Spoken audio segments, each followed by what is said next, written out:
price cuts because an empty house is a drag on the bottom line. That's not really the case in the resale market, says Jessica Lautz, deputy chief economist at the National Realtors Association. Existing home sellers are just entrenched in their homes. They have no motivation to move from low interest rate mortgages. The number of existing homes on the market has been increasing from the historic lows of the last couple years, but about 20% of sales are still coming in over asking price, says Lautz, and some sellers are pulling their house off the market if offers are too low. In fact, they're willing to become accidental landlords and to hold on to those properties. That could be pushing existing home prices higher. But there are also differences in where new homes are selling that throw the averages off, says Richard Green, a housing economist at the University of Southern California. Almost 70% of sales last month were in the South. They are built in markets that typically have much lower house prices than New England, New York.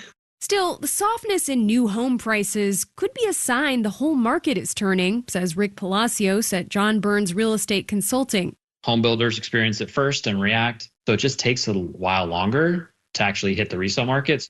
He says the longer mortgage rates stay above 6%, the likelier it is that weakness will spread. I'm Megan McCarty-Carino for Marketplace.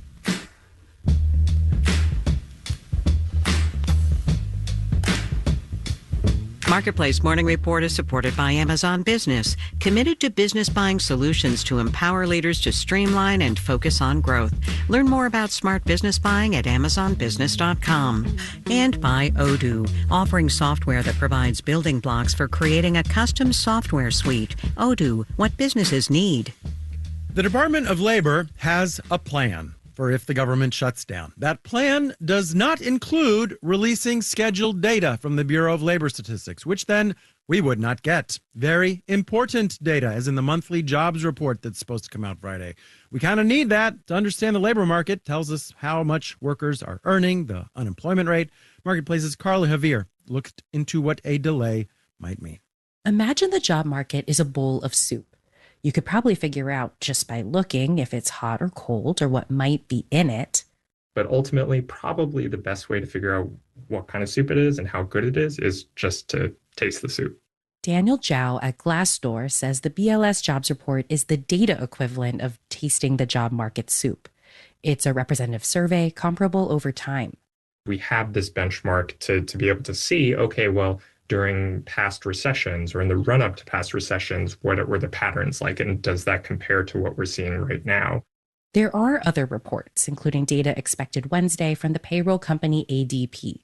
But Jesse Rothstein at UC Berkeley says they aren't substitutes for federal jobs data.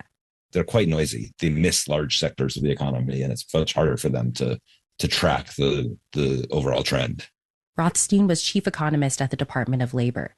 He says the impact of any potential data delay depends. If the numbers come out on Tuesday instead of Friday, that's not a tragic event. But if this goes on for more than a few days, then it becomes a big problem. Rothstein says potentially pushing back data collection for October. I'm Carla Javier for Marketplace.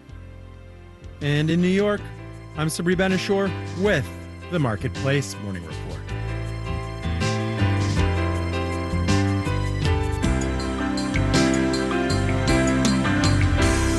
From APM, American Public Media. WNYC is supported by Drexel University, whose cooperative education program positions students